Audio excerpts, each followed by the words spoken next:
السلام علیکم، آپ دیکھ رہے ہیں سی این این اردو میں سب سے پہلے فیلڈ مارشل نے کہا کہ بلوچستان پاکستان کا فخر، مفادات سے بالا تر ہو کر کام کرنا ہوگا، دہشت گرد پراکسیز کے خاتمے کے لیے تمام اقدامات کیے جائیں گے، ملکی سالمیت کی ہر خلاف ورزی کا سخت اور فیصلہ کن جواب دیا جائے گا۔ جنرل سید عاصم منیر بلوچستان کی بے پناہ معاشی صلاحیت کو صوبے کے عوام کی بہتری کے لیے بروئے کار لایا جائے گا۔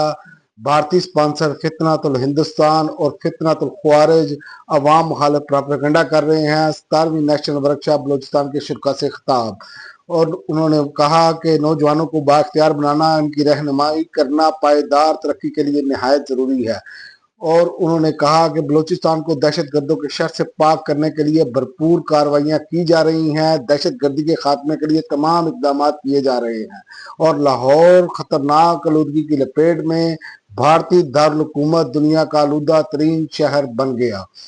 بھارت میں دیوالی آتش بازی کے باعث آلودگی خطرناک حد تک بڑھ گئی ہے۔ لاہور سمیت کئی شہروں کی فضائی آلودگی میں نمایاں اضافہ۔ بھارت میں دیوالی کی تقریبات کے اثرات سرحد پار بھی محسوس کیے جا رہے ہیں، جس کے باعث لاہور سمیت کئی شہروں کی فضائی آلودگی میں نمایاں طور پر بڑھ چکی ہے۔ بھارتی دارالحکومت نئی دلی دنیا کے آلودہ ترین شہروں کی فہرست میں پہلے نمبر پر آ گیا، جبکہ لاہور اس وقت خطرناک آلودگی کی لپیٹ میں ہے، اور پشتونخوا ملی عوامی پارٹی کے چیئرمین محمود خان اچکزئی کو قومی اسمبلی میں اپوزیشن لیڈر نامزد کر دیا گیا۔ محمود خان اچکزئی کو اپوزیشن کی جانب سے سیکرٹری قومی اسمبلی کے آفس میں درخواست باضابطہ طور پر جمع کرا دی گئی۔ احمد ڈوگر، اسد کیسر اور دیگر رہنماؤں نے درخواست جمع کرائی۔ اپوزیشن کے 74 ارکان نے محمود خان اچکزئی کو بطور اپوزیشن لیڈر نامزد کیا، اور پنجاب اسمبلی میں غیر قانونی بھرتیاں پرویز الہی سمیت دیگر ملزمان پر فرد جرم عائد کرنے کے لیے طلب کر لیا گیا۔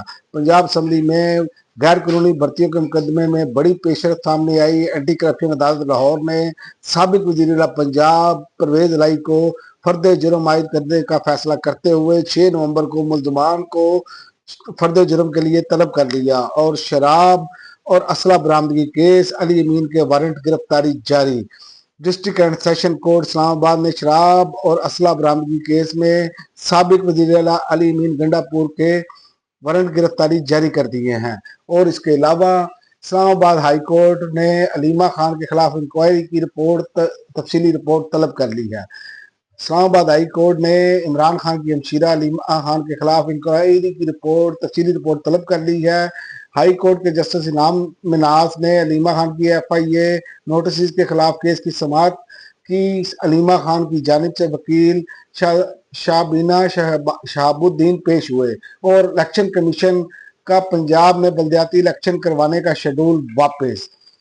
پنجاب میں بلدیاتی انتخابات ایک بار پھر تاخیر کا شکار ہو گئے۔ الیکشن کمیشن آف پاکستان نے دسمبر میں پنجاب میں بلدیاتی الیکشن کرانے کا شیڈول واپس لے لیا، اور اس کے علاوہ پنجاب حکومت نے سعد رضوی کے ساتھ سیل کر دیے۔ کریک ڈاؤن کا اعلان۔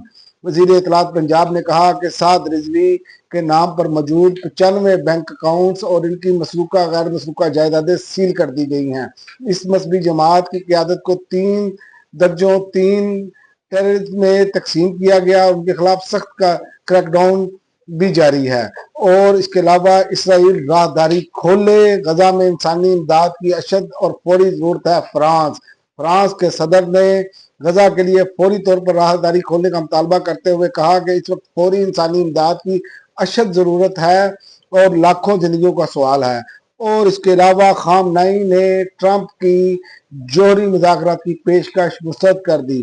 ایران کے سپریم لیڈر آیت اللہ خامنئی نے امریکی صدر ڈونلڈ ٹرمپ کی جانب سے جوہری مذاکرات دوبارہ شروع کرنے کی پیشکش کو سختی سے مسترد کر دیا۔ خامنئی نے ٹرمپ کے اس دعوے کو بھی رد کر دیا کہ امریکہ نے ایران کی جوہری صلاحیتوں کو تباہ کر دیا ہے، اور کہا کہ امریکی صدر کہتے ہیں کہ انہوں نے ایران کی جوہری صنعت تباہ کر دی ہے، بہت خوب خواب دیکھتے رہیے گا۔